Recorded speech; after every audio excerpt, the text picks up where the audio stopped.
He clearly doesn't want to come and have any scrutiny about the decisions that he made that had such devastating impacts on the lives of Victorians and consequently flow-on impacts for other people living in other states. The long-awaited COVID inquiry officially announced yesterday will not be allowed to look at decisions made solely by the states. I didn't think it was appropriate. He says it will be comprehensive. Will it? Well, I mean, the reality is unless you can compel... The power of Christ compels you! The power of Christ compels you! Unless you can compel the states and territories to turn up and actually talk about the decisions that they made that had such massive implications on the lives of Australians, then it's just a farce. I mean, he can say what he likes, but clearly both Anastasia Palaszczuk and Daniel Andrew don't seem to have much appetite for turning up and actually explaining the decisions that they made, and particularly in Victoria when you saw the devastating impact.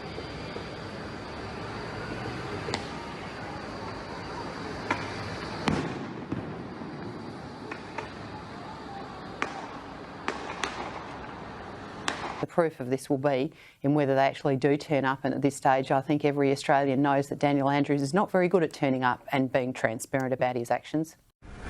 The Prime Minister promised Australians that he would have a Royal Commission or an inquiry with the kinds of powers of a Royal Commission which would enable the compelling of witnesses to turn up and actually explain their actions, because this isn't, well, it shouldn't be a witch hunt. What it should be doing is shining light on every single aspect of our COVID response to make sure that if we're ever faced with the situation again, we're as prepared as we possibly can be. So, you know, if we've got sectors of our community who are not showing up and providing that kind of information, then they should be compelled to do so. This is just a broken promise by the Prime Minister.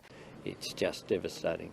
He was quite happy to tell the Australian public that he was going to be really comprehensive and thorough about an inquiry when he was coming into an election, and then now that the states and territories have pushed back on him, he's just rolled over, and now we've got this half-baked sort of quasi-inquiry that will probably deliver nothing. So is that why you think it wasn't the full Royal Commission, because of outside pressures? Well, clearly the states and territories, and you've only got to listen to the words of the premiers. I mean, when questioned about it yesterday, Daniel Andrew, all he could talk about was things that were in the domain of the federal government.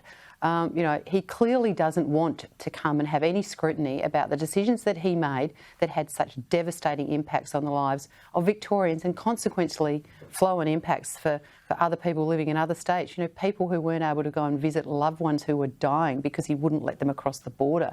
I mean, there were really serious decisions made, and he appears at this stage as if he's got no intention of turning up and explaining why he made those decisions and whether he'd do them again. I didn't think it was appropriate. And so this just looks like a political stunt. I think there's two parts to it. One is that the Prime Minister's been rolled because the state and territory premiers don't want to participate, particularly Queensland and Victoria. And secondly, you know, clearly he wants this to be a political witch hunt on the previous coalition government, because nowhere in the terms of reference does it suggest that he's going to look at his own government's response to the pandemic. Don't forget, the pandemic didn't finish on the 22nd of May 2022. We've seen record deaths in aged care. We've seen plummeting vaccination rates. I mean, are these the kinds of things that are going to be investigated? It just looks like the Prime Minister is running a protection racket for his mates in the states and territories and trying to engage in a witch hunt against the previous coalition.